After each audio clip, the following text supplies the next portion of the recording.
So let's go ahead and get started. Paula Tobler is a supervising attorney in the Pathways to Work practice group at Disability Rights California.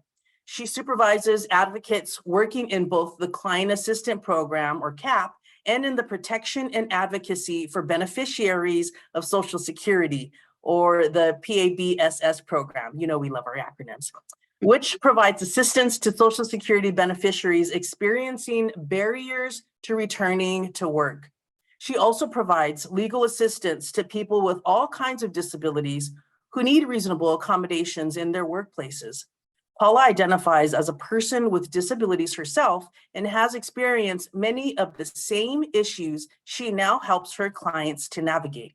So without further ado, I would like to welcome Paula and thank you all for joining us today. Paula? Thank you. Thank you for that welcome, and thank you for having me here. Yeah, as was said in my introduction, I am a person with disabilities myself.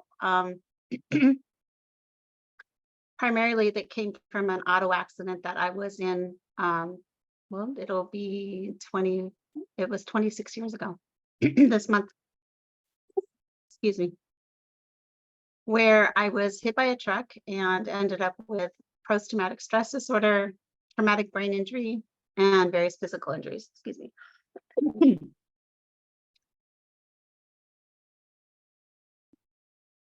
And I went through a period where I was concentrating on healing and not able to work at all.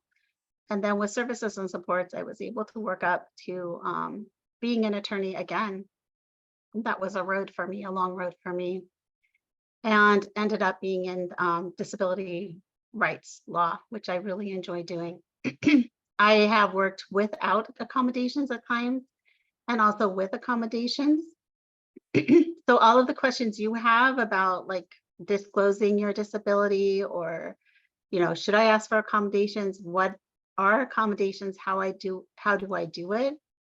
Those are the things that I want to talk to you about today. And at the end, you will also have contact information. So you can ask questions here, but also if you need one-on-one help, you will get our intake line number, because I am able to provide one-on-one help to people trying to navigate reasonable accommodations, help you to understand the process, negotiate your accommodations, whatever help you need. Okay, so let's go ahead and start the PowerPoint.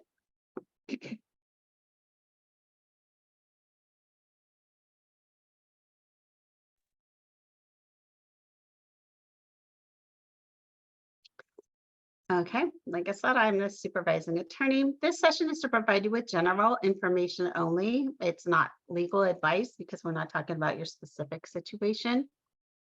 Please do not share your personal information or questions during this training because it is not confidential. And then we need to let you know that this document is funded through a Social Security grant. Although Social Security reviewed this document for accuracy, it does not constitute an official Social Security publication. This communication is printed, published, or produced and disseminated at U.S. taxpayer expense. Next slide.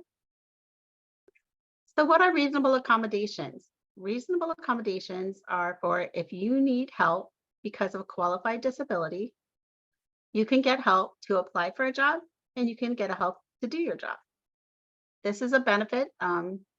We often hear about the disadvantages of having disabilities, but one of the benefits is if people without disabilities need the same kind of help, they have no legal right to that help. But if you have a disability, you have the legal right to be accommodated by your employer. So when can you ask for reasonable accommodations? You can ask before a job interview. So if you need accommodations in order to interview for the job, you can ask for those accommodations.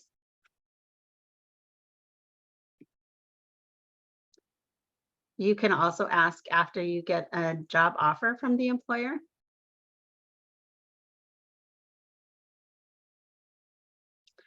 And you can ask while you're working on the job. It's important to know that you do not have to ask at any of these particular times. So if you need accommodations, but you don't ask when you get the offer, that doesn't mean you're not allowed to ask later. Also, if you ask for accommodations during the interview process or at some point when you're working and it turns out they're not working for you and you need different ones or additional ones, you can always ask for more accommodations. So this is an ongoing process. It's not like if you don't take your chance at the right time, all bets are off. You can always ask for accommodations. This always brings up questions about disclosure. A lot of people are wary of disclosing that they have a disability if their disability is not apparent, like mine. Generally, we advise that if you need an accommodation to get through a job interview or application process, by all means ask for the accommodation because it's going to affect your ability to get the job if you don't have the accommodations. If you don't need them for the application and interview process, it's better to ask for them after you have a job offer in hand. That's because there still is disability discrimination out there. There are people that have really wrong ideas about people with disabilities. So if somebody, it's illegal to fire somebody or take away a job offer because you find out they have a disability, but it still sometimes happens. But those employers usually don't say that they're doing it because you have a disability. So then you would have to prove that it was because of disability. So if you wait until you have a job offer, they can't say, well, we didn't get them this job because there was a better fit, because you say, well, they were the best fit or you would not have offered them the job.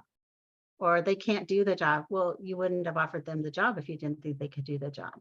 So at that point, it's easier to prove that if they find out about your disability or you ask for accommodations and they push back, that it's because of the disability, that's illegal and they can't do that.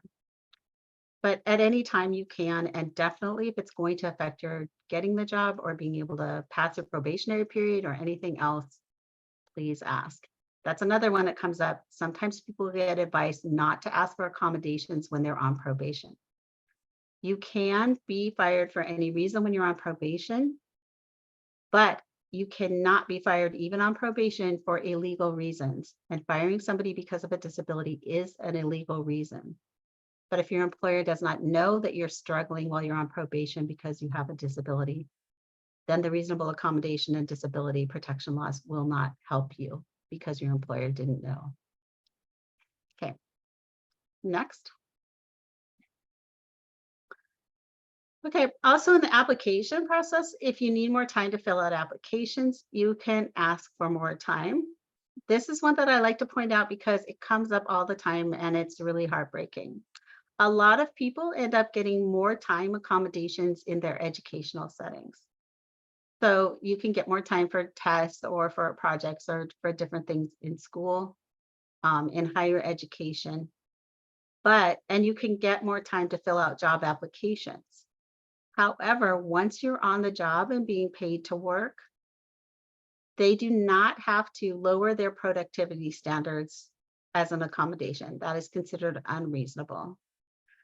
So that's quantity or quality. So if you're asking for more time to do your work, then basically that's going to mean that you're not getting the same workload done during your scheduled work hours.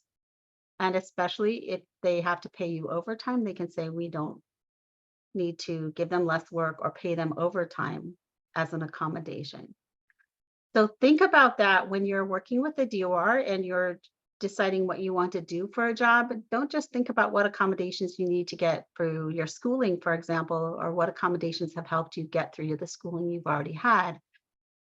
Also think about the accommodations you will need for that job, because you want to figure that out before you spend a lot of time and energy preparing for a job that then will be difficult for you to have.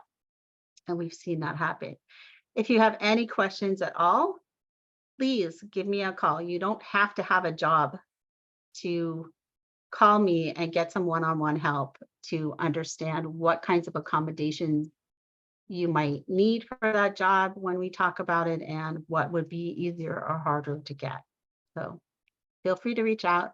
My goal, the reason I do this is because I think it's very important for people with disabilities like myself that are hard workers, great employees, to be able to have all the same opportunities that everybody else does, to have jobs that are really fulfilling for them and that they can be successful in. So I'm always willing to answer questions, or help out, please reach out. Okay, next slide. Okay, so here we have, what if the interviewer asks if you have a disability? That is an illegal question. They're not supposed to ask it, but sometimes they do. And so I get asked a lot, well, what am I supposed to do? Say that's illegal? Then maybe they'll be mad that I pointed that out and they won't give me a job. So you can say that's illegal. I'm not going to answer it. You can also answer the question if you want to. You can say things like, the law says you can only ask about my skills. Let's talk about why I'm the right person for this job. You can say, this interview is about my job skills. I can do this job. But don't lie, or they can use that against you later. If the interviewer asks you to have a medical exam, you can say only if all applicants have to do it. Sometimes you also see this when there is any indication of a mental health disability, they'll want to do a psychiatric exam, or physical disability, they'll want to do a physical exam. They cannot do that unless they do it for all applicants and it is directly related to the functions of the job. So if you are applying to be a firefighter, it's a very physical job, they can put you through a physical, if it's long as the same one that everybody has to do. If you're applying to sit at a desk all day, which is pretty much what I do, then having an intense physical would not fly. Okay, next slide. Okay, so now we have a video that gives you some information about how the process works. So we'll go ahead and watch the video.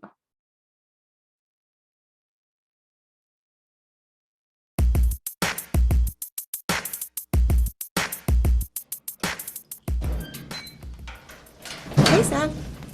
Hey, Claudia, how are you? I'm good. Are you going to class today? I am. I'm doing the yoga. Yes. Yeah, I'm excited about it. Sam loves her job at the health club. Her dream career is to become a personal trainer. However, she's afraid of losing her job because of the side effects of her ADD medication. She spoke to her case planner about it and came up with a plan to ask her supervisor for an accommodation. Let's see how Sam handles it.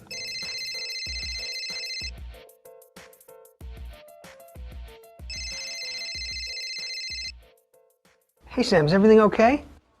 Hi, Chris. I'm about to speak with John, my supervisor, and ask for an accommodation. I'm nervous I'm going to say the wrong thing. Well, listen, I think it's fantastic that you made the appointment, but before you meet with the guy, let's go over the steps you need to take to get an accommodation. Okay, so the first step is identify the part of your job where you're having trouble.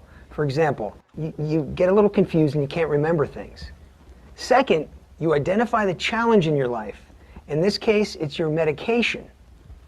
Third, you're able to identify what would help manage your side effects. For example, in this case, you're going to ask for help at your job. Right. I'm having trouble with my tasks because of my medication. I guess I'll let John know how I can do my job better. Oh, that sounds great. Now remember, you don't have to disclose too much. Right. I don't really want people knowing that stuff about me or judging me because I have to take medication. It's up to you to decide how much you want to disclose. Remember this, though. You want to start and end with your strengths. You are going to be fantastic. Thanks, Chris. I feel a lot better. I'll let you know how it goes.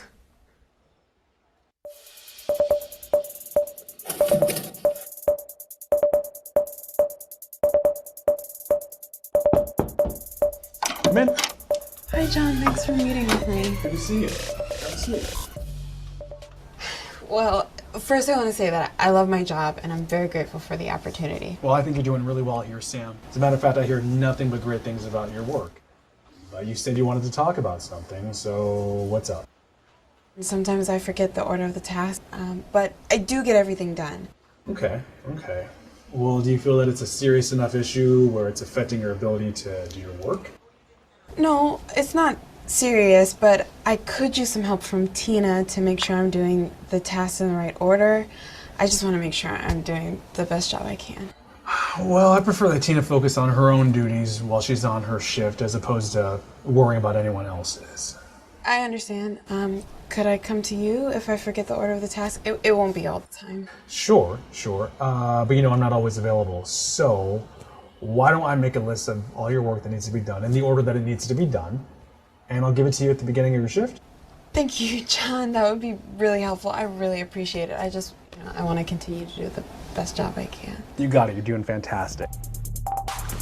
Even though John didn't give Sam the accommodation that she asked for, they were able to negotiate and find a solution that worked for the both of them. It involved a little give and take. Can you think of a situation where you negotiated with someone else to solve a problem? Sam, good morning. Hey, good morning, John. Thanks so much for talking to me yesterday. I really appreciate it. You got it. My pleasure. As a matter of fact, I went ahead and made you a list. Let's go ahead and take a look at it, shall we? First things first, let's clean all the medicine balls. We have a class today. It's starting around 10. Let's make sure the children's play area is clean before anyone even gets here. Number 2 and 3 and 4, you can check for yourself. Thanks. Okay? Yeah. Got it.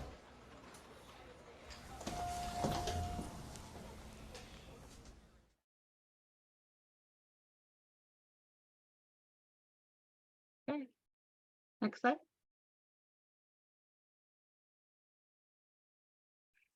Okay, so that video was a little synopsis of how the reasonable accommodation process works. And it seems like it can be very intimidating, but it's, as they showed, doesn't have to be that hard. So now we're going to go through and talk about the process, and we're going to refer back to that video from time to time so you can see how the examples work. So your first thing that you need to do is figure out what you need to ask for. So like I've said, there have been times that I have worked without disabilities or without accommodations because it just depended on how my symptoms were at the time. And it also depended on what my job duties were. So in that case, I don't have to ask for anything. I'm doing fine without them. Other times I've realized that I'm struggling for different reasons. So then I have to sit down and ask, what is it that I need to perform the essential functions of my job? Sometimes what you'll do is maybe you think you're doing okay, but you're starting to get a lot of questions from a supervisor, or even worse, maybe they're talking about disciplinary action. If that happens, you want to make sure that you start asking for accommodations right away, because it is a protection against progressive discipline. If you have a disability and your issues at work can be addressed through reasonable accommodations, they are supposed to be done that way rather than progressive discipline.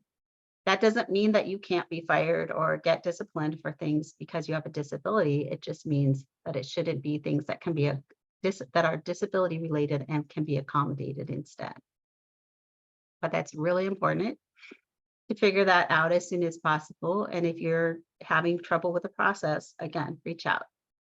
Okay, so in order to figure out what to ask for, you can think about what's helped you in the past at school, at home, or in other jobs. So if you saw in the video, she already knew she had trouble keeping track of things, and she started to think, well, I could have a friend help me, or somebody I work with help me. You can also check out the Job Accommodation Network at askjan.org. They have listings by disability, by limitation, by work-related function, and by accommodation. They're a database that is gathered of a lot of different accommodation information from employers and employees around the country. So there's a lot of information there. AskJan.org does not have all possibilities though, so that's a place to start. You can also talk to your medical or mental health provider about their views on what would help you to perform your job functions better. You be prepared to tell them a lot about what your job functions are, because they know your medical issues, but they don't know what your job's about. So it has to be tailored to your job. You can also talk to support groups. There are a lot of people out there that have had accommodations. So if you're connected with a support group that has similar disabilities, you can ask them what kinds of things have helped them to be able to be successful at work. And that is also a service that I provide a lot, is helping people think through what is going wrong, what might I ask for to help with this, and how do I write up the accommodation in language that would make sense to an employer. Okay, next slide. Okay, so once you figure out what you want, then you need to ask for reasonable accommodations. You do need to ask for them. You ask for what you need to do the essential functions of your job. if you don't know whether what you need help with is an essential function of your job or not, you can try to get a copy of your job description. And your job description should have a list of essential functions. And then in every job, there are also things that you do, but they're not really essential to your job. So if you look at the job posting you responded to in applying, it will usually list the essential functions. Sometimes in your orientation package, it will have a copy of your job description. You can also ask a supervisor or human resources.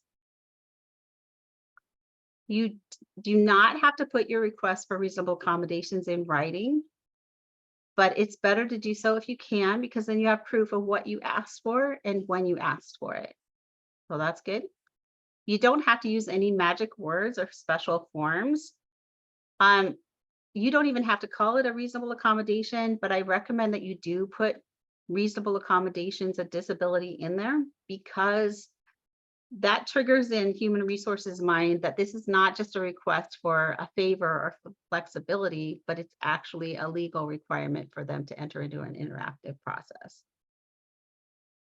You do not have to disclose your actual disability. I'll say that several times. And I recommend that you don't, because people have their own ideas of what every disability entails. And you want to be able to talk about what you need and not have them filling in what they think your disability means or what you can or cannot do. If you want a form to use, the California Civil Rights Department has one at the website that's on there. And they have a packet in English and Spanish, and it has a form that you can use. It's really easy to fill out, and it even has a section for your doctor to fill out doctor verification right there. And it has a section to document the reasonable accommodation discussions that you have in the interactive process, which we'll talk about later. So if you're worried, like, I don't know what to say, I don't know how to do this, look up that form and just use that as a starting point. You can ask either your supervisor or human resources or both for reasonable accommodations.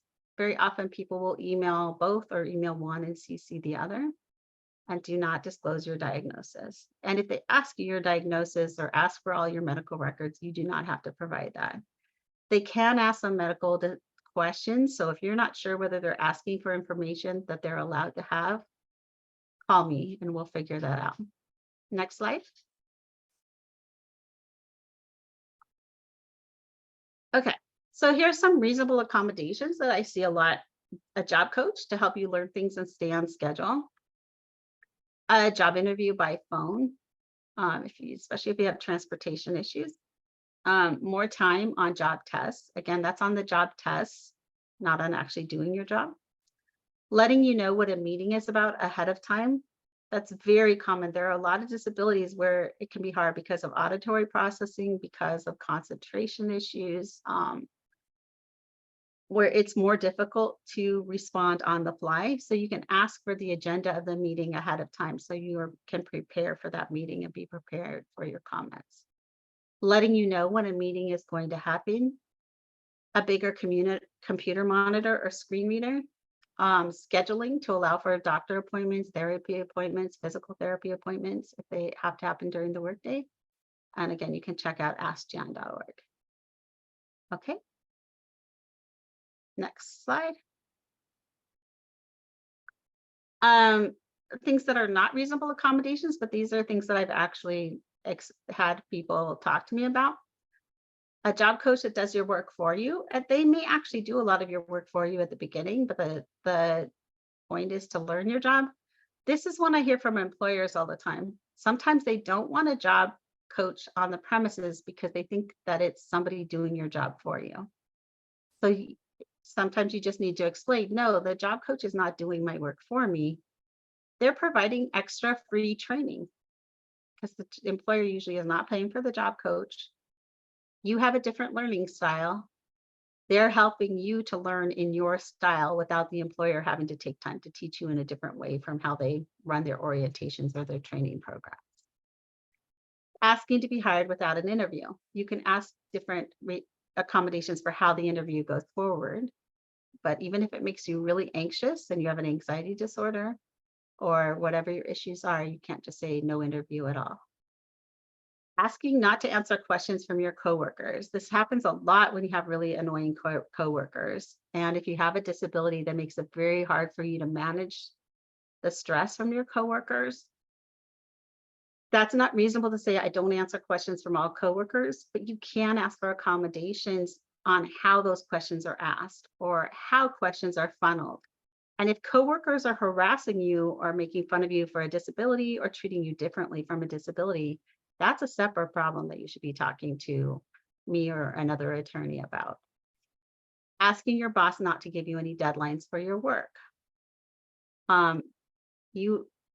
You will have to work on deadlines if those are important to your job, but you can ask for advance notice of deadlines, for help prioritizing your deadlines, even for flexibility in your deadlines if that's possible. And if that's reasonable, that can happen. Asking to only have to do the work that you like to do. People usually don't ask that, but that's kind of what you're getting at. It's really hard for me to do this, or it really stresses me out to do that, or my boss yells at me when I do these kinds of things. Can I just do these kinds of tasks? I'm working with someone right now who their job duties have changed because their employer has like redone job descriptions and they have a different organizational structure. Now she has to do things that she's never done before, and her boss is not a very good boss and yells at her if she can't learn as fast as he wants her to. So what she really wants to do is have a job back like her old job used to be, the same job, but how it used to be without doing those tasks. Now that her job description requires those tasks, she is going to have to learn to do those tasks. But we are setting up accommodations so that she can learn them in a way that works for her and that keeps her boss from triggering symptoms of her disability by the way he interacts when she's not learning the way he expects her to.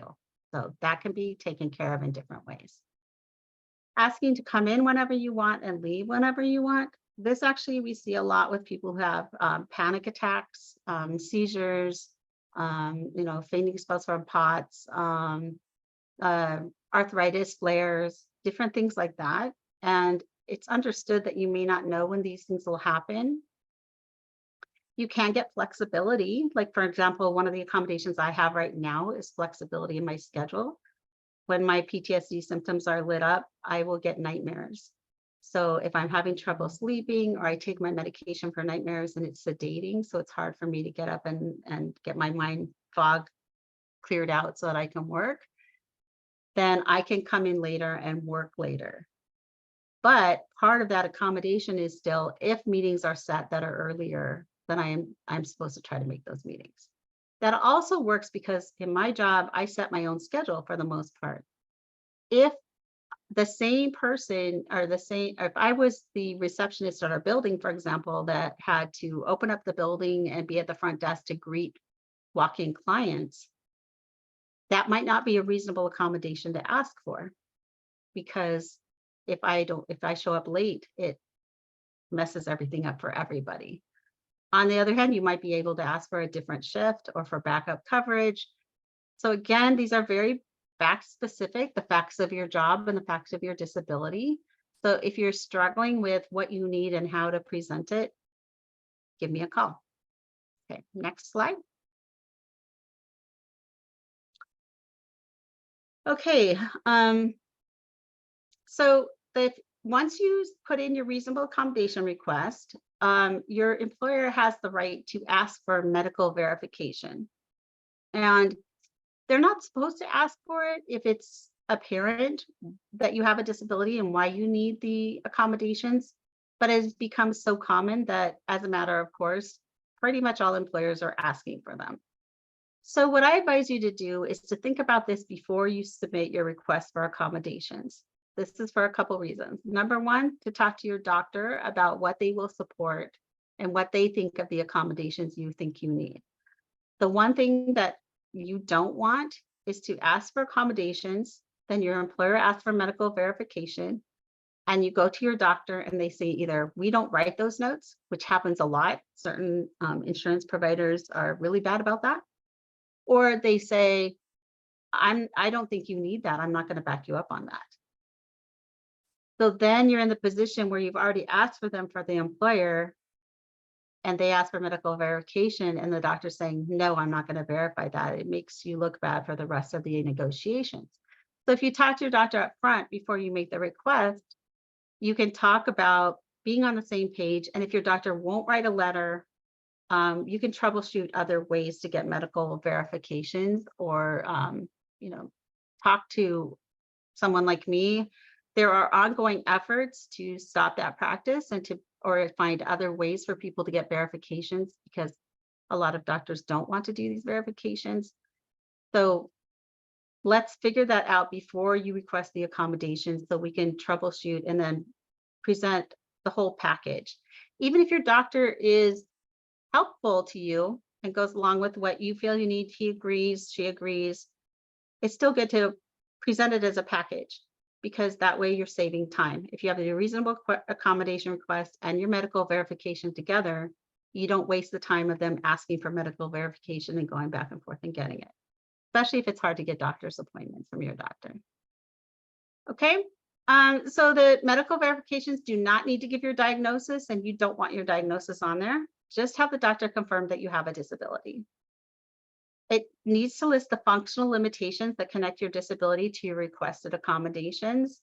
It does not need to be on a specific form. A lot of times employers will give you a form they like you to use. That's okay, as long as they're asking questions that they're allowed to ask. So again, if you're not sure if they're asking proper questions or asking for things they're not allowed to know, give me a call. If you just don't want to use the form, you can refuse. There's no legal obligation for you to use their form. But if you can use their form, it's easier because that's what they're used to, and it will make the process easier. But don't just use their form if they're asking for inappropriate information. Okay, next slide. Okay, so what are functional limitations? We just talked about the doctor giving functional limitations. And if you have no idea what functional limitations are, you're in good company. Before I did this work, I couldn't tell you what a functional limitation was either. It's something that we talk about all the time in reasonable accommodations. Maybe doctors talk about it in other fields, but regular, normal people do not go around talking about functional limitations. So functional limitations are the way that your disability affects your ability to do your job. They're not symptoms, they're limitations. So for example, if you have a visual impairment, there are symptoms that go along with that, depending on what is the cause of your visual impairment and what your symptoms are. But one of your functional limitations might be unable to see small print or unable to see at all. You might have an orthopedic problem or vertigo or something like that, where you're unable to stand for long periods. So the diagnosis, I actually had a medication where the side effect was vertigo. So that is a side effect of a medication, but my functional limitation was that I had to be able to be near a chair. Even if I was standing to do a presentation, I'd have to have a chair nearby. So if I started to feel dizzy, I could sit, for example. Maybe you must use a cane or a wheelchair. You must be able to test blood sugar levels regularly and have access to a hygienic place to do that. Difficulty concentrating is very, very common, and people don't even understand that as a functional limitation.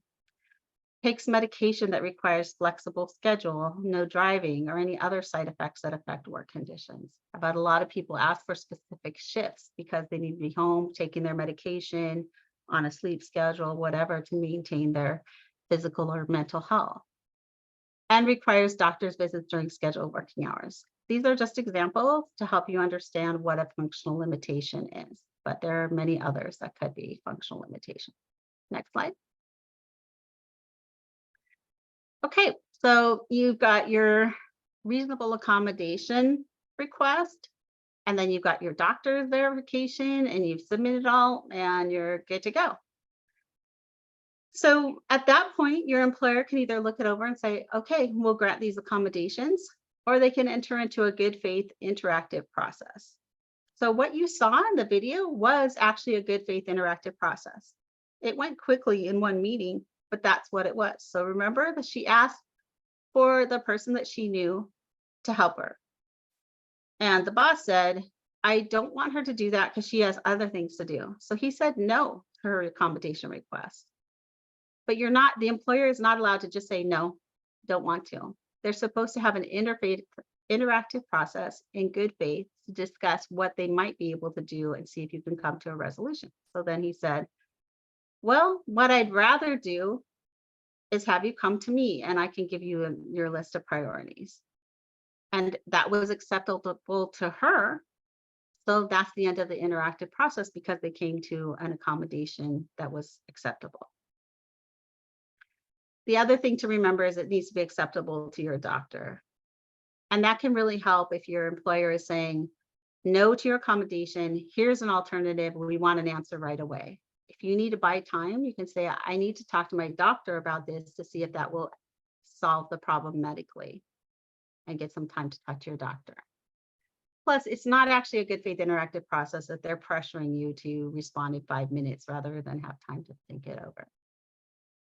Okay, so you go back and forth until you either get an accommodation like we saw in the video, or the employer says, no, we're not going to accommodate you, or we're not going to give you accommodations that you feel will solve the problem. And at that point, you have to decide whether you're going to try working without the accommodations or with whatever accommodations they are allowing, or whether they're going to fire you because you can't do the essential functions.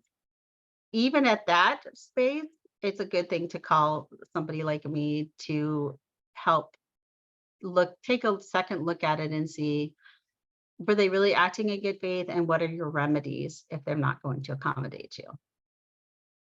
Okay, we're not going into those remedies here, but that doesn't mean you can't call and ask me. It's just a lot longer than we have time for today.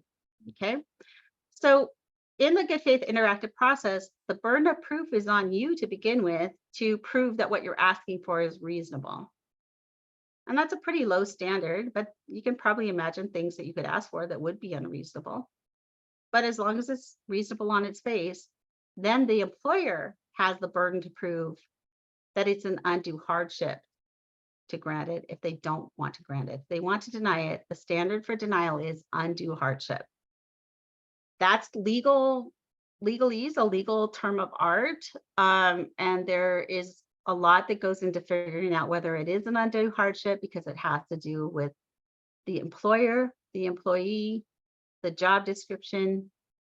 So for example, if you are working for a mom and pop operation, you're the only cashier and you need flexibility, or you need expensive technology, assistive technology, maybe they can't do that because they don't have the budget, they don't make enough money, or they don't have other employees to cover when you're having a problem.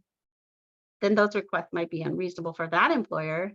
But if you're working for the state of California or something, or at Target or Walmart, where they have a lot of cashiers on different schedules, and they do have a bigger budget, then it would be unreasonable to deny the same request that a mom and pop operation would be able to deny.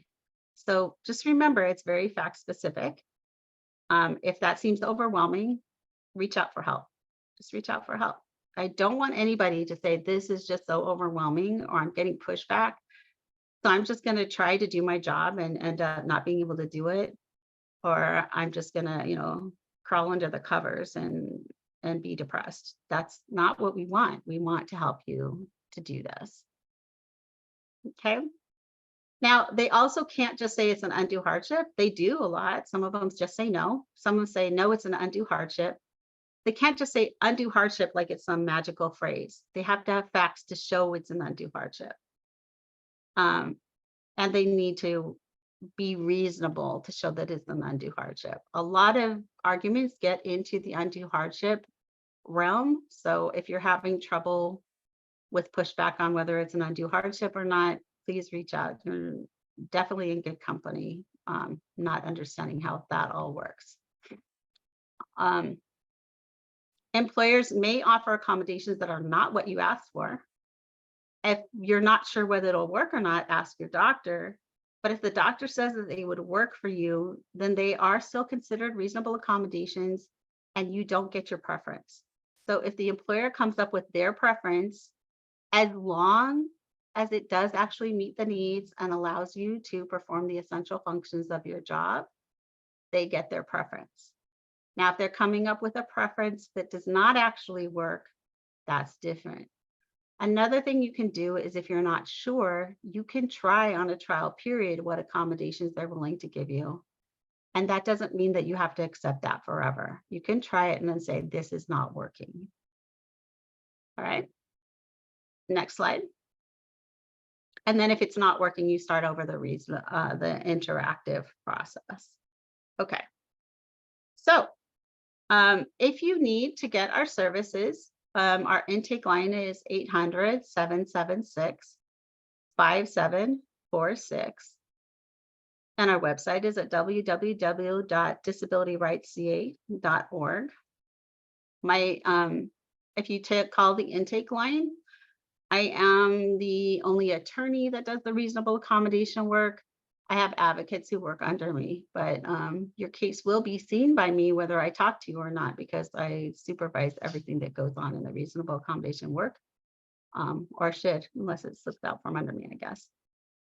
So you can call that intake line anytime and be sure to tell them that you need help with reasonable accommodations on your job.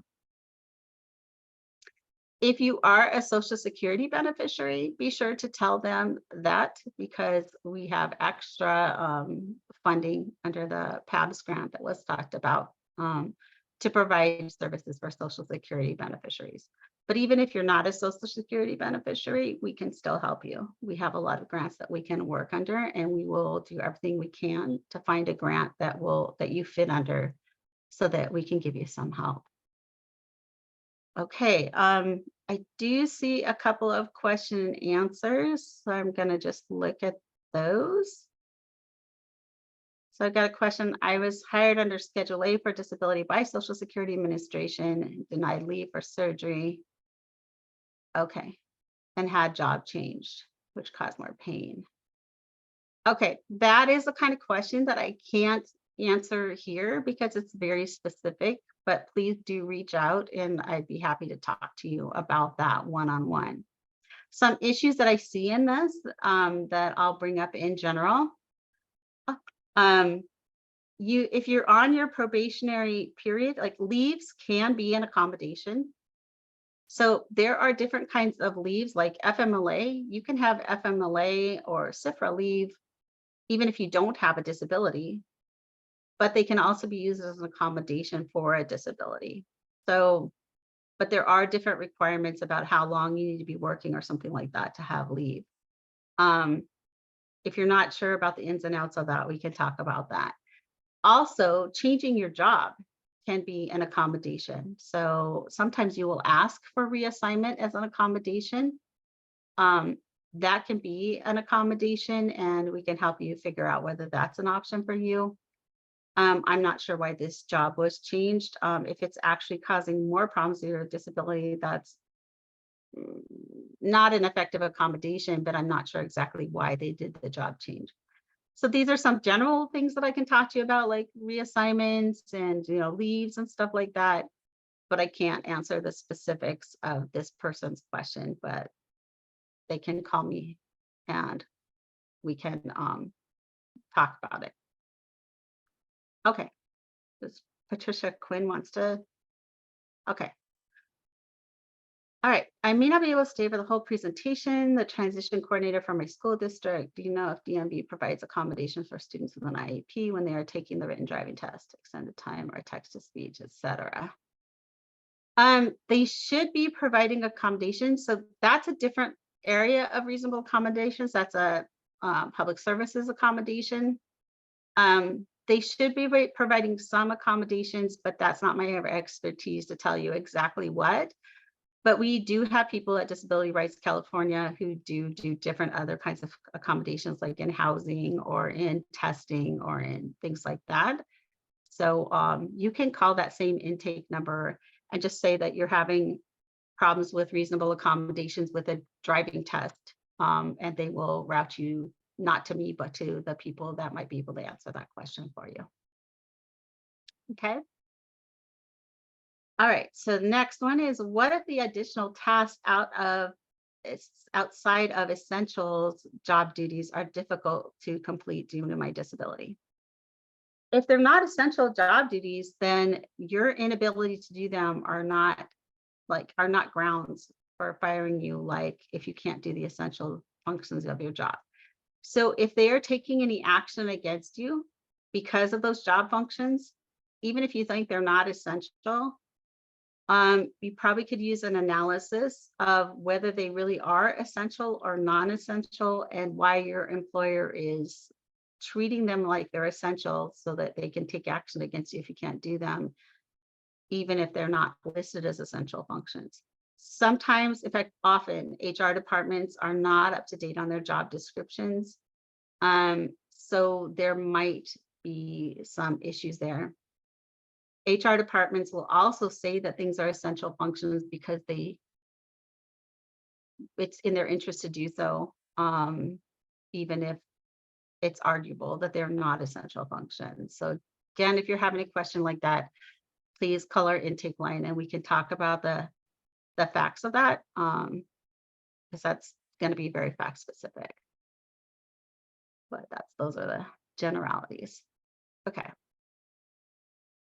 If I use the employer forms, do they have to continue and respond on the same form packet to keep things organized? No, they don't have to be organized. They just have to act in good faith. So I would recommend that you keep everything. If you're getting emails on your work email, print them out or somehow keep them in a place where you have them in case they cut you off from email access without notice.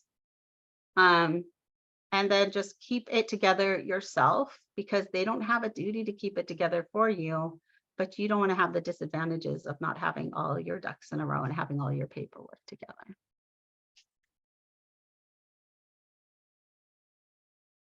Okay.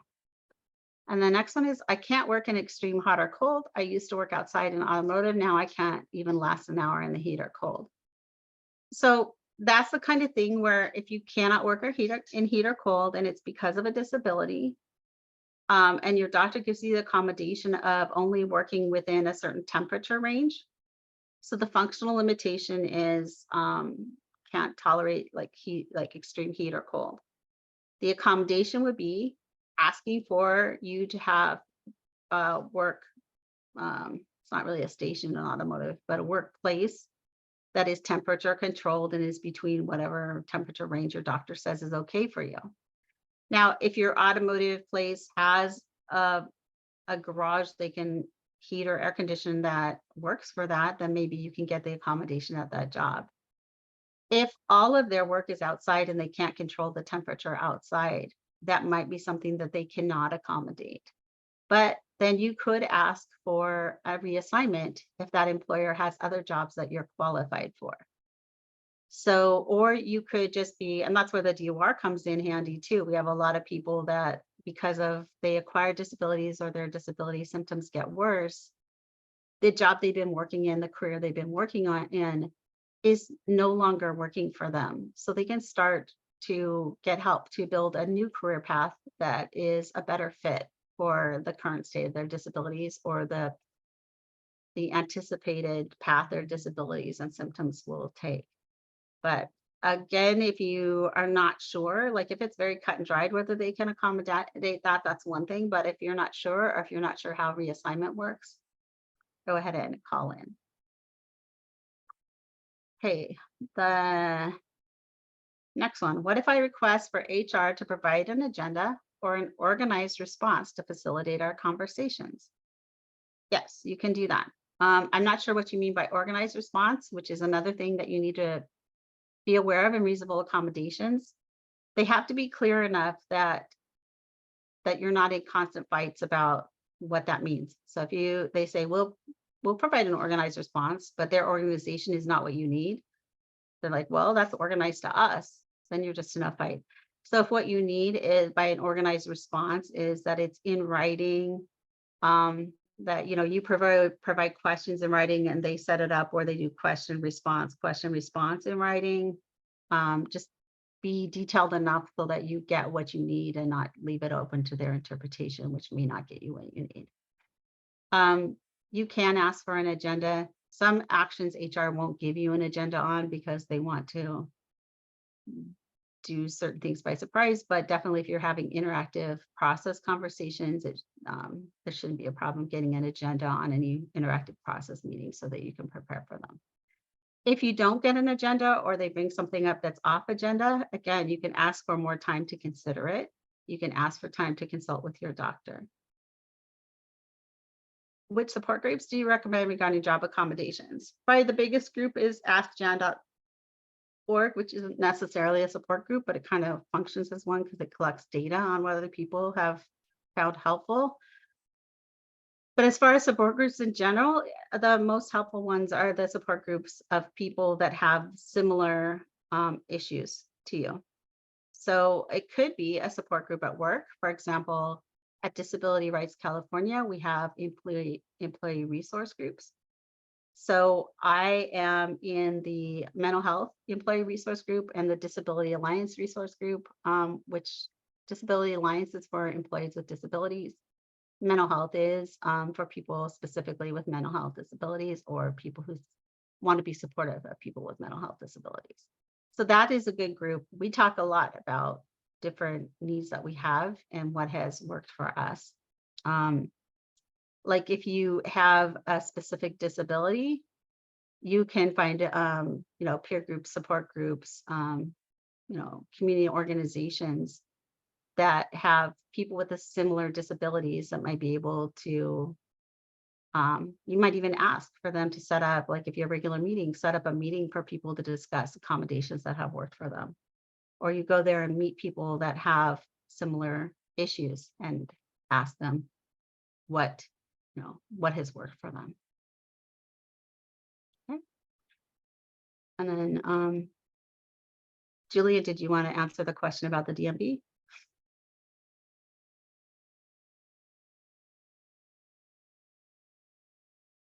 Hello, this is Tish, and there are Mhm. a couple questions if we have time that came in through email. Sure. And so I'll go ahead and read those. With the stigma of mental health diagnosis still present, people with mental health issues continue to struggle with whether or not to disclose their disability to the employer. What advice would you share with them in negotiating employment reasonable accommodations with their employer if needed? Yeah, I understand this on a professional and a personal level. And I will say that some of the times that I've worked without accommodations, it wasn't because I couldn't have used accommodations, but because I was not in a friendly workplace where I felt it would be safe for me to disclose that I had mental health disabilities. There is a lot of stigma attached to mental health disabilities. And I have been discriminated against. I have actually been fired from a job because, as I said, my original PTSD and TBI was from an auto accident that happened in 1998. But years later, I was working at a job and was in an auto accident that I had recovered and could drive and do all kinds of things, no accommodations needed. But I was in another accident that was similar enough to the original accident that had caused the PTSD that it put me in full-blown PTSD all over again. And I was having trouble driving to work. And I also drove a lot on the job. That was very hard for me. And I was also having nightmares and having trouble sleeping, having trouble concentrating, a lot of symptoms. So I went on intermittent FMLA. That's another thing you should know about. FMLA doesn't have to be all in one block. There's a thing called intermittent FMLA where you can take blocks of time or a day when you need to. So I had already got intermittent FMLA so that if I was driving to work, it was like an hour each way driving to work, which is brutal. I would be able to stop along the way and compose myself if I was having trouble driving and then continue on and, again, like be late and just work longer. I could also take days off if I just could not function. That gave me job protection because I could take sick leave or whatever, but FMLA gave me better protections. I also was asking for accommodations and when they were upset with me for taking intermittent FMLA, so I had a gap, which I would not recommend that you do because I learned the hard way. It was not even a week long between when my intermittent FMLA expired and when I could get into the doctor again to have it renewed. And I had ongoing discussions about accommodations, and they fired me during that gap, citing the acronym FMLA is family, family, I know I kind of acronyms are hard, Family Something Leave Act. The Family Medical Leave Act? It is Family and Medical Leave Act. Okay. No pop quizzes on acronyms. Even the ones I use every day, I have to sit there and like think about it. But so they did not say they fired me because of my disability. They said I had violated a policy, and then it became an issue of trying to prove that it was because of disability. So I had things like I had worked there for years with nothing but rave reviews, no problems. The timing was suspicious. And also the policy that they had cited, they said was a terminable offense, but it wasn't actually that severe. And everybody in our department, I didn't know it was a policy, and everybody in our department did the same thing, and nothing was happening to them, not even a write-up, and they were firing me. So that's where you can take action after the fact to maybe have a wrongful termination lawsuit or something like that. But one thing that you can do ahead of time is, if you're struggling like I was, it was good for me to get intermittent FMLA. It would have been better for me to make sure that when my FMLA was getting down to the wire, that I renewed it so there was no gap period.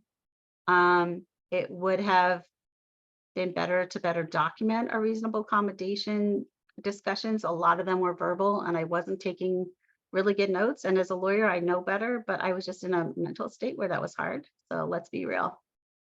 You know, disabilities make it hard to do our jobs, and hard to do a lot of things. So that's what happened. And it made me very wary of the jobs after that saying anything about my disabilities, because I was afraid of what they would think. On the other hand, if I had not disclosed my disability, asked for accommodations, and got intermittent FMLA, I probably would have been fired a year earlier, because they knew I was struggling and they knew why. I couldn't hide my struggles. They had to wait till I had a gap in my FMLA because of the protections. They didn't want to fire me when I was on FMLA, for example. So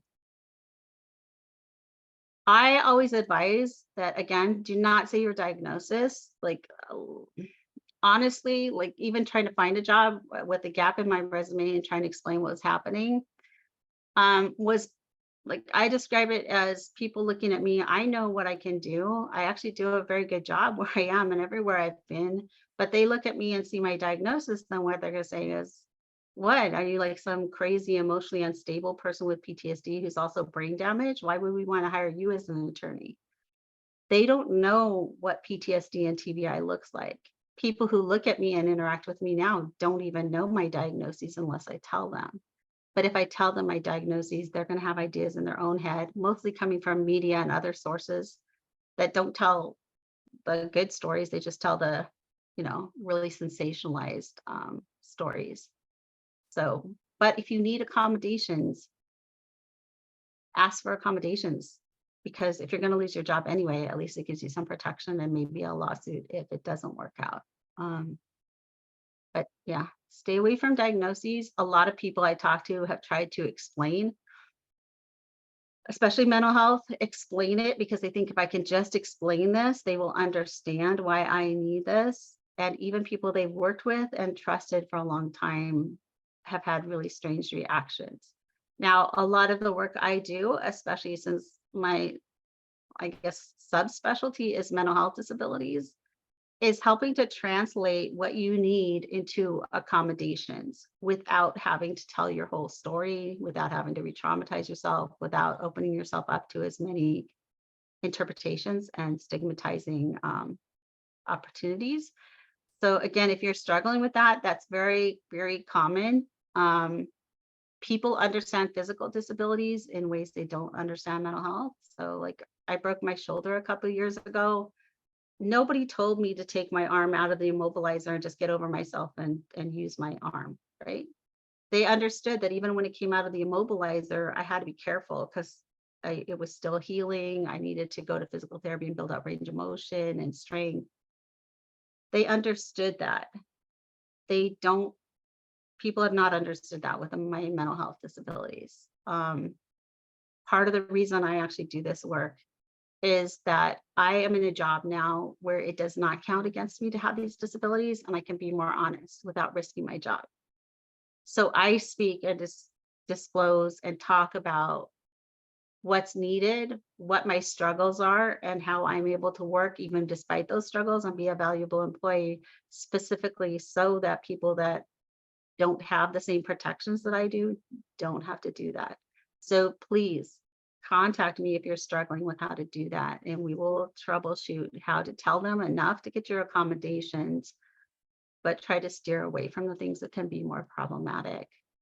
It's not the world that we should be living in, but unfortunately it is the world we live in. And that's not everywhere. There are people that are really good. My executive director has bipolar disorder. So you can't say in our organization that, you know, people with mental health disabilities should not be working here. But the world in general can be a difficult place for all disabilities. And I think mental health disabilities have its own kind of path of and history of stigma. Paula, as a representative of the Department of Rehabilitation, I want to thank you, absolutely thank you for being here today. You are a wealth of knowledge, and I got to say, without a shadow of a doubt, everyone here that attended this webinar has gained some important information about reasonable accommodations and just the background to getting those accommodations. So I really appreciate you being here today.